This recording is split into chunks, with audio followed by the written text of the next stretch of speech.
संपूर्ण विश्व की अर्थव्यवस्था को विकास की दृष्टि से अविकसित, विकासशील और विकसित की श्रेणी में रखा जाता है। जो देश कृषि पर पूरी तरह से निर्भर होते हैं और उद्योग व तकनीक की दृष्टि से पिछड़े होते हैं, उन्हें अविकसित देश की श्रेणी में रखा जाता है। लेकिन जो देश कृषि और उद्योग में सामंजस्य बैठाते हुए विकास के द्वार खोलते हैं, उन्हें विकासशील देश कहा जाता है। तो नमस्कार, मेरा नाम है अंकेश और आप देख रहे हैं हमारा चैनल अंकेश ब्लॉग। चलिए आज की इस वीडियो में हम सिंधु घाटी सभ्यता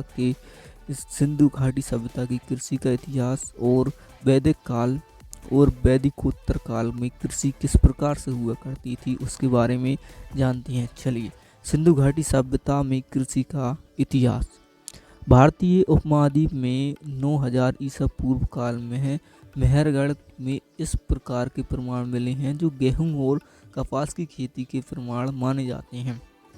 इस समय खेती के साथ ही बकरी और भेड़ और कहीं कहीं हाथी को पालतू जानवर के रूप में पाला जाता था। इसके साथ ही यह भी पता चलता है कि ईसा पूर्व सिंधु घाटी सभ्यता में कुछ चुनी हुई फसलों के अति उत्तम बीजों के साथ ही खेती के लिए कुछ कृषि मशीनों का भी उपयोग किया जाता था। इसके अतिरिक्त मोहनजोदड़ो के अवशेषों में फसल भंडारण के बड़े कक्ष कृषि की उन्नत अवस्था को दिखाते हैं।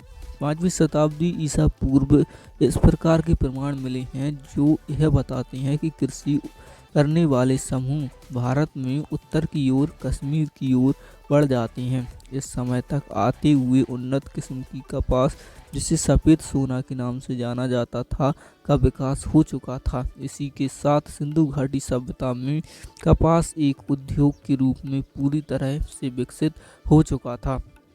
कहीं कपास को धुनने व बुनने के लिए नवीनतम चरखों व मशीनों का उपयोग किया जाता था। इसके साथ ही विषुवतीय फल जैसे आम और तरबूज भी खेती का प्रमुख कारण बन चुका था। भारतीय मूल के लोग अब तक जूट या पटसन की खेती करना सीख चुके थे, जैसे वो रेशे, तेल या नशे की चीज़ें बनाने का इस्तेमाल करते थे।